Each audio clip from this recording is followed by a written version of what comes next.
오늘 말씀의 제목은 때가 찬 경륜입니다. 에베소서 1장 9절로 10절에 있는 표현을 가져왔는데요. 이 경륜이라고 하는 것은 우리가 이렇게 자주 쓰는 단어는 아닌 것 같습니다. 그런데 그 뜻을 찾아보니까 포부를 가지고, 큰 포부를 가지고 일을 조직적으로 계획하는 것, 또는 그 포부나 계획 그 자체를 이야기한다고 합니다. 그래서 특별히 이제 나라를 다스리는 또는 나라를 다스리는데 이 필요한 경험과 능력을 가리키는 말입니다.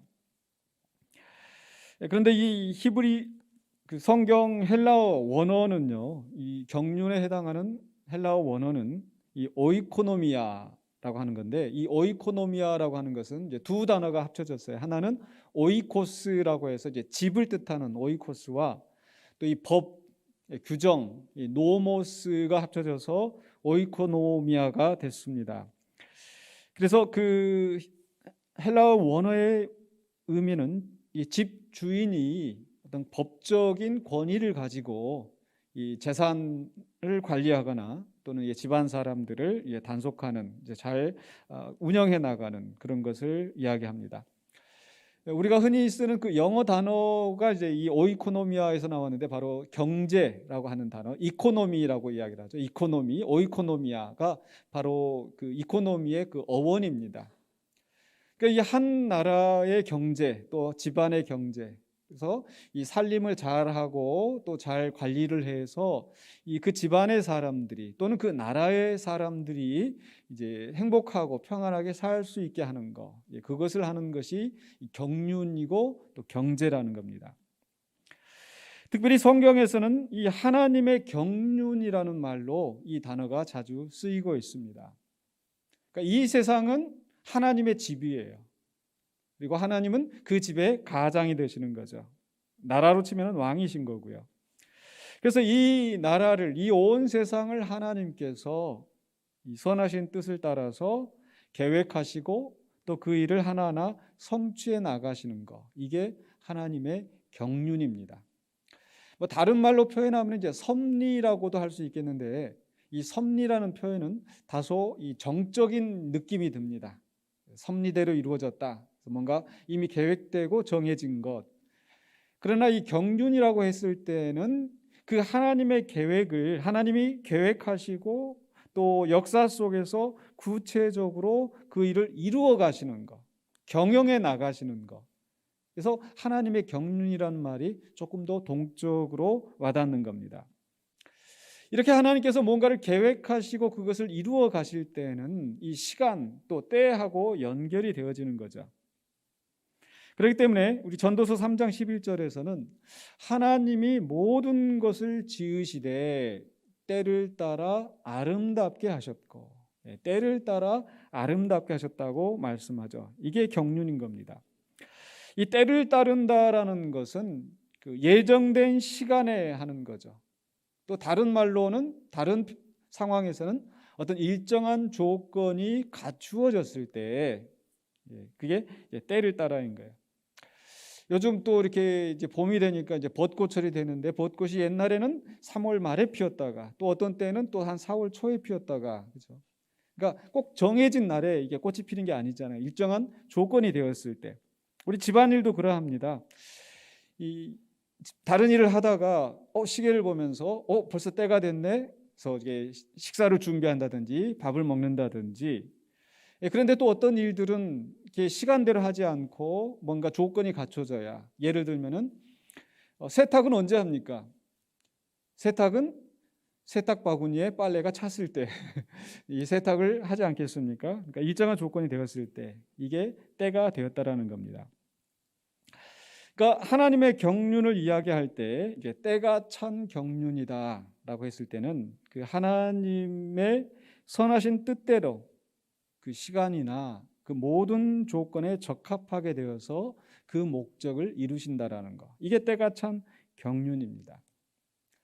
오늘 이 사무엘하 5장 1절로 5절에서는 이제 온 이스라엘의 왕이 되는 다윗의 이야기가 나오는데, 이 모든 것들이 하나님 안의 경륜으로, 하나님의 경륜으로 이루어졌습니다. 그래서 첫 번째로 우리가 사무엘하의 5장 1절로 5절 말씀을 통해서 다윗을 왕으로 세우시는 하나님의 경륜을 생각해 보려고 합니다. 이 사무엘상은 사울의 죽음으로 끝이 났습니다. 그리고 나서 이제 사무엘하 초반 1장부터 4장까지는 이 사울의 죽음 이후에 다윗의 집과 사울의 집 사이에 전쟁이 오래 있었다. 그 가운데 다윗은 점점 강하여 가지만 사울의 집은 점점 약하여져 가더라. 그리고 이제 3장과 4장에서 이 북이스라엘의 실세인 아브넬이 죽고 또 이어서 왕인 이스보셋이 죽으면서 사울의 집은 완전히 망하게 됩니다. 물론 사울의 아들 무비보셋이 있었지만 그는 다리를 저는 자가 되어서 이 왕으로서 그 수행할 수 없는 그런 상황이었습니다. 이렇게 사울의 집이 완전히 망한 후에 이스라엘의 모든 지파가 다윗을 왕으로 세우는 겁니다. 5장 1절에 이렇게 기록되어 있습니다. 이스라엘 모든 지파가 헤브론에 이르러 다윗에게 나와 이르되 보소서 우리는 왕의 한 골육이니이다.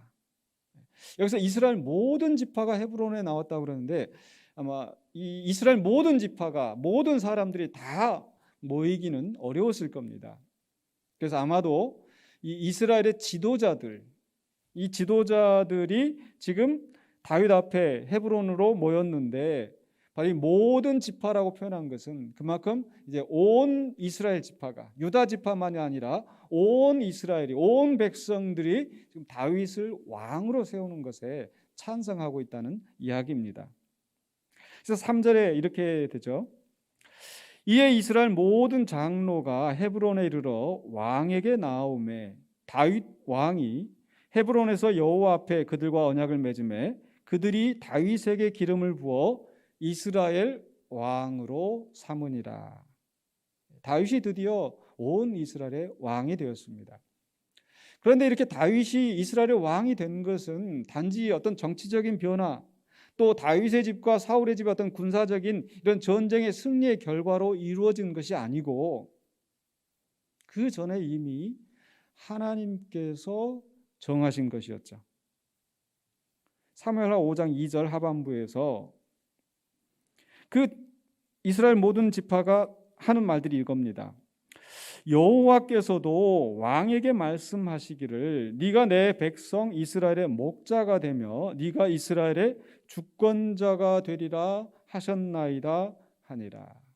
하나님께서 이미 정하시고 선포하셨던 그런 일이라는 거죠. 그런데 이렇게 말씀하시고 다윗이 바로 왕이 된 것은 아니었습니다. 많은 시간이 흘렀어요. 뭘 보면 알 수 있습니까? 5장 4절로 5절에서 다윗이 나이가 30세에 왕위에 올라 40년 동안 다스렸으되 헤브론에서 7년 6개월 동안 유다를 다스렸고 예루살렘에서 33년 동안 온 이스라엘과 유다를 다스렸더라. 다윗이 30세에 그 2장 1절에 사무엘하 2장 1절에 나왔던 유다 지파의 왕이 된 거예요. 근데 다윗이 기름 부음 받을 때 몇 살이었을까요? 몇 살인지는 성경에 나와 있지 않지만 그 8형제 가운데의 막내, 그래서 들에서 양을 치던 하나의 목동이었습니다. 소년이었습니다. 아마 청소년기를 지나는 그런 소년이었겠죠. 그런데 그가 30세에 왕이 되기까지 많은 시간들이 지났습니다. 그동안에 참 많은 일들이 있었죠. 그가 기름 부음을 받고 나서 이 왕을 위하여서 수금을 연주하는 자로 발탁이 되어서 왕궁에 진출합니다. 그리고 골리앗을 이긴 다음에 더 신임을 받아서 또 군사적인 지도자로서 역할을 하죠. 그런데 사울의 질투와 견제로 도망다니고 또 심지어는 블레셋에까지 도망가서 원수의 나라인 블레셋까지 도망가서 미친 채함에 겨우 목숨을 부지했던 그런 일들. 그리고 나서 사울이 죽었지만 또 그렇다고 해서 바로 왕이 된 것도 아니고 헤브론에서 왕이 되어가지고 몇 년이요? 7년 6개월 동안. 그 사이에 여러 가지 또 마음고생을 사울의 집과 전쟁을 하면서 또 요압이 말을 듣지 않고 자기 임의대로 그렇게 하는 것들을 보면서 성경에 기록되지 않았던 많은 어려운 상황들이 있었을 것입니다. 바로 이런 어려운 시기에 그저 다윗은 막연하게 하나님이 나를 왕이 된다고 했으니까 왕을 세우시겠지? 이렇게 그냥 막연하게 기다린 게 아니죠. 우리 속담에 감나무 밑에서 감 떨어지기를 기다린다는 식으로 때가 되면 떨어지겠지. 이렇게 그냥 기다리는 게 아니었다라는 거예요.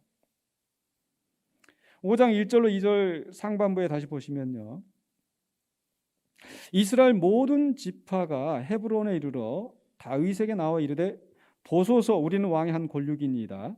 전에 곧 사울이 우리의 왕이 되었을 때에도 이스라엘을 거느려 출입하게 하신 분은 왕이시었고, 즉 그 시간 동안에 다윗은 성실하게 자기의 사명을 감당하고 있었어요. 그래서 백성들이 보기에도 이 사람은 우리의 왕이 되기에 충분하다라고 인정을 받은 거죠. 이 백성들이 했던 말이 두 마디가 있었죠. 하나는 우리는 왕의 한 권력입니다. 비록 다윗이 블레셋까지 도망가서 원수의 나라인 적국에서 숨어 살았지만 그는 여전히 우리의 동족이었다는 거. 왜냐하면 다윗은 그 이스라엘을 해치는, 이스라엘과 전쟁을 하는 그런 일을 하지 않았습니다.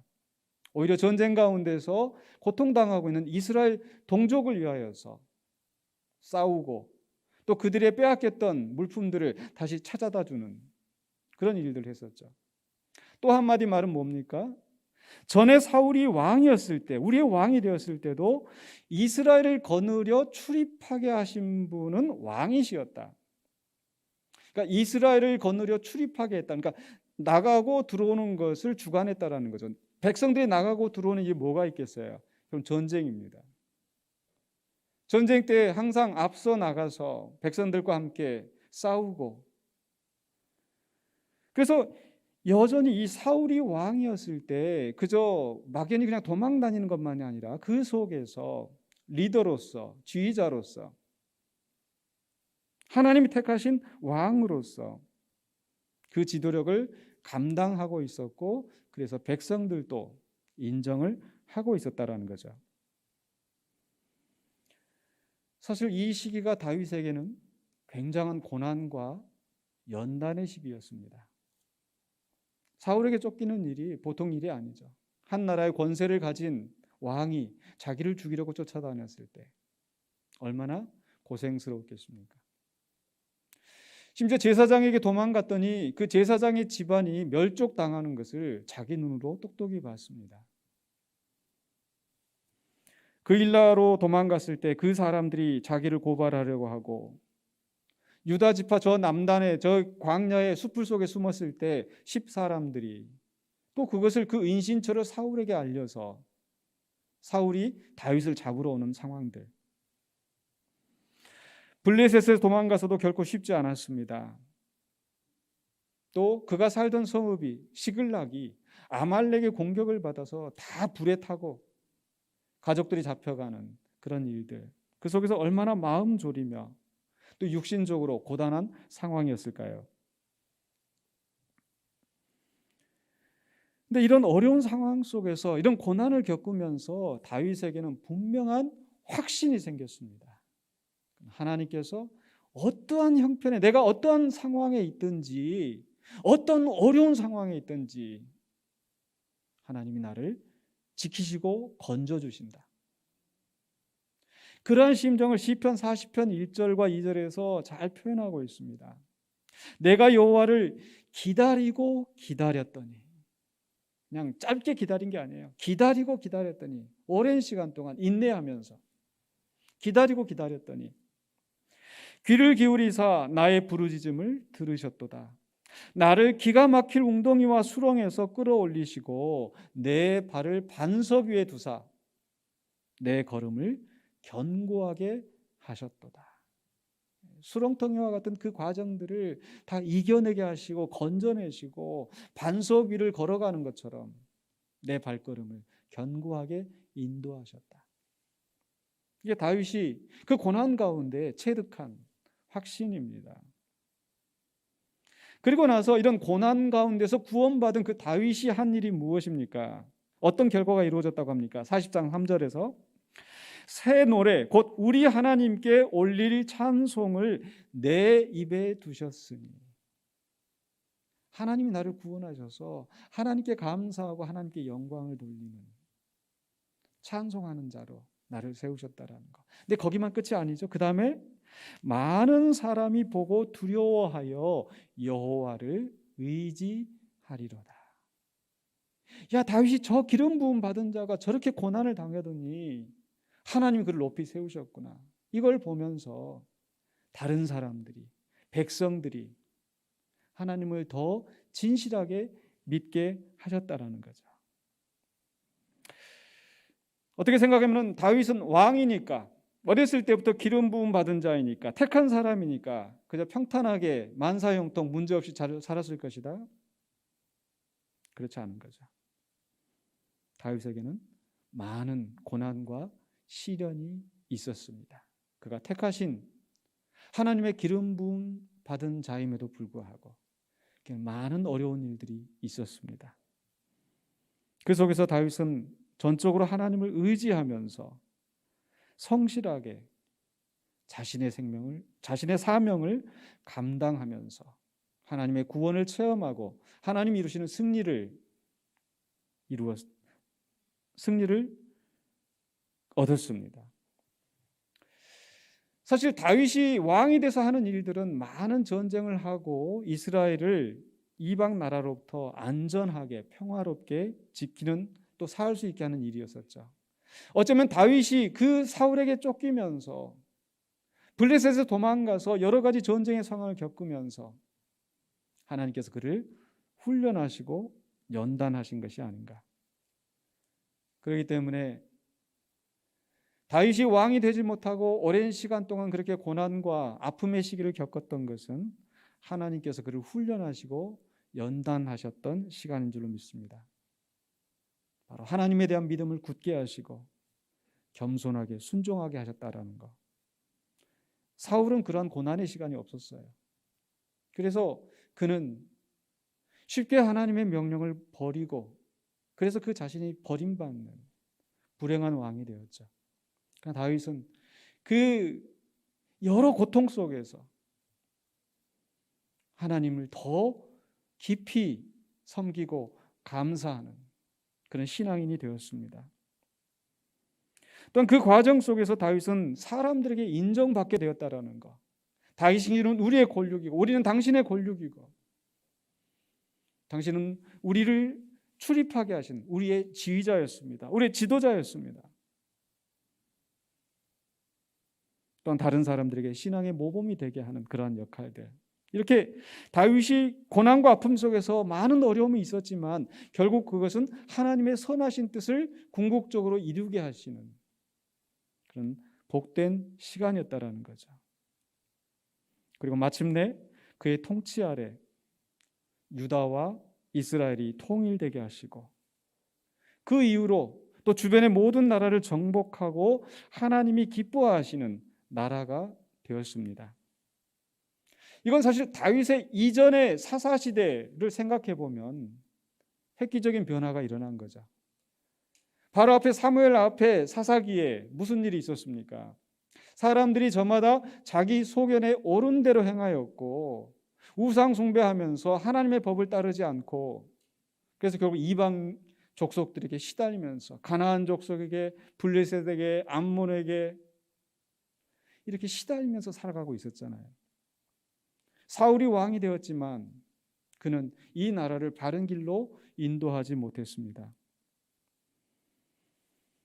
그러나 다윗이 통치하면서 온 이스라엘이 통일되어지고 하나님 마음에 맞는 그 다윗의 통치 때문에 그 나라가 바른 길로 갈 수 있게 된 거죠. 바로 이렇게 다윗을 온 이스라엘의 왕으로 세우시는 하나님의 경륜은 바로 온 세상의 왕이신 예수 그리스도를 세워가시는 하나님의 경륜을 미리 보여주는 것 같습니다. 그래서 우리는 에베소서 1장 7절로 10절에 있는 말씀을 통해서 바로 이 예수를 그리스도로 왕으로 세워가시는 하나님의 경륜을 생각해 보려고 합니다. 이 일은 하나님께서 갑자기 뜬금없이 정하신 것이 아니라 오래전에 이미 정하신 일입니다. 오늘 새벽에 묵상하였던 말씀 고린도전서 2장 7절에서 오직 은밀한 가운데 있는 하나님의 지혜를 말하는 것으로서 곧 감추어졌던 것인데 하나님이 우리의 영광을 위하여 만세 전에 미리 정하신 것이다. 우리의 영광을 위하여서 만세 전에 정하신 것이다. 9절에 보면은 하나님이 자기를 사랑하는 모든 자들을 위하여서 예비하신 것. 이것은 사람이 알 수가 없고 이 세상의 통치자의 지혜로도 알 수가 없으며 오직 성령께서 알게 하신다라고 오늘 아침 말씀에서 우리 묵상했습니다. 바로 온 세상의 이 세상의 지혜로 다 해도 알 수 없지만 하나님께서는 선지자들을 통해서 미리 그 계획을 알게 하셨죠. 그게 구약 성경입니다. 구약의 역사입니다. 그래서 알게 하신 다음에 어떻게 합니까? 갈라디아서 4장 4절에 때가 참해 하나님이 그 아들을 보내사 여자에게서 나게 하시고 그 예수님 오시기 전에 그 수많은 역사 많은 시간들 그 모든 것들이 하나님께서 때를 따라 이루시는 경륜의 과정이었습니다. 그래서 오늘 말씀 에베소서 1장 9절에 그 뜻의 비밀을 우리에게 알리신 것이요 그의 기뻐하심을 따라 그리스도 안에서 때가 찬 경륜을 위하여 예정하신 것이니 때가 찬 경륜이 여기에서 나옵니다. 그렇다면 무엇을 하나님께서 예정하셨을까? 무엇을 이루시려고 계획하셨을까? 예수 그리스도를 통해서 하나님이 이루시는 선하신 뜻이 무엇일까? 세 가지로 요약할 수 있을 것 같습니다. 첫 번째로는요, 바로 속량하심. 속량이라는 게 무슨 뜻이라고 그랬어요? 값을 주고 되산 거예요. 노예로 팔려간 사람을 값을 주고 자유민으로 해방시켜 주는 거. 이게 속량입니다. 이스라엘 백성들이 범죄함으로 말미암아서 이방의 압제 아래 놓이게 되었는데 다윗을 통하여서 하나님께서 그들을 구원하신 것처럼 바로 예수 그리스도를 통하여서 우리를 모든 죄와 사망의 권세에서 속량하셨어요. 그게 에베소서 1장 7절 말씀이죠. 우리는 그리스도 안에서 그의 은혜의 풍성함을 따라 그의 피로 말미암아 속량 곧 죄사함을 받았느니라. 속량. 두 번째로는요, 통일이다. 오늘 1장 10절에서 하늘에 있는 것이나 땅에 있는 것이 다 그리스도 안에서 통일되게 하려 하심이라. 그 전에는 어떻게 되었는가? 바로 아담과 하와의 범죄로 말미암아서 아담과 하와가 서로 죄의 책임을 전가하면서 다투는 모습. 가인과 아벨이 가인이 그 시기심으로 자기 형제 아벨을 죽이는 상황들. 그 이후로 인간은 서로 원수가 되고 집단과 집단 간에 서로 죽이며 싸우는 전쟁과 갈등의 역사가 계속되었죠. 뿐만 아니라 자연과도 원수가 되어서 아무리 인간이 열심히 땅을 갈아도 땅은 가시와 엉겅퀴를 내고 힘든 사투를 하면서 먹고 살아야 되는 이런 상황이 된 거죠. 그러나 이제 그리스도 안에서 모든 것들이 통일되게 하셨다. 다윗이 온 이스라엘의 왕이 되기 전에 다윗의 집과 사울의 집의 전쟁이 오래고 그 안에서 사람들이 싸우면서 고통스러운 시간들이 계속되었지만 다윗의 통치 아래 그 나라가 통일되었죠. 특별히 오늘 에베소서 1장 10절에서 그리스도 안에서 통일된다. 이게 굉장히 중요한 의미가 있죠. 이 통일되는데 어떻게 통일될 것인가? 여러분, 우리가 어렸을 때부터 우리의 소원은 통일, 꿈에도 소원은 통일. 지금도 우리나라는 남북이 통일되기를 간절히 바라죠. 근데 통일된다라고 하는 것이 그저 그냥 하나가 되는 게 우리가 바라는 통일이 아닌 거죠. 뭐 그냥 그 쉬운 표현으로 적화통일. 우리가 공산당이 우리나라를 다 이렇게 지배하는 그런 통일된 나라를 아마 원치 않으실 겁니다. 자유민주주의 국가로 통일되어지는 거. 그게 우리가 바라는 거죠. 그러니까 그리스도 안에서 통일되어진다라는 것은 바로 하나님의 선하신 뜻대로 이 나라가 그리스도의 통치 아래 이루어지게 하신다는 겁니다. 그래서 세 번째로 하나님이 계획하신 것은 통치입니다. 통치, 그리스도의 통치. 오늘 그 본문 봉독한 말씀 에베소서 그 후반부에 1장 20절에 그의 능력이 그리스도 안에서 역사하사 죽은 자들 가운데서 다시 살리시고 하늘에서 자기의 오른편에 앉히사. 이 오른편에 앉히셨다라는 것은 주권자로 하나님의 권세를 위임받은 자로 세우신 것이다. 설명드렸는데요. 21절 22절에 모든 통치와 권세와 능력과 주권과 이 세상뿐 아니라 오는 세상에 일컫는 모든 이름 위에 뛰어나게 하시고 또 만물을 그의 발 아래에 복종하게 하시고 그를 만물 위에 교회의 머리로 삼으셨느니라. 모든 만물을 그 발 아래에 복종하게 하셨다라는 것. 또 그 만물 위에 교회가 또 세상을 통치하는데 바로 그 교회의 머리가 예수 그리스도가 되게 하셨다라는 것.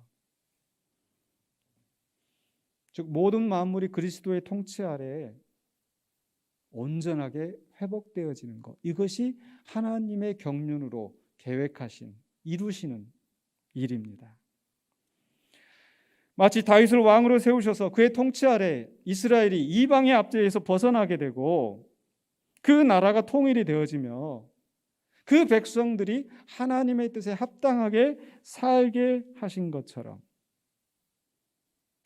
예수 그리스도 안에서 우리가 죄 사함을 받고 사망의 권세에서 해방되어지고 예수 그리스도 안에서 유대인과 이방인의 막힌 담이 사람과 사람 사이에 원수된 것이 없어지게 하시고 화목하게 하시고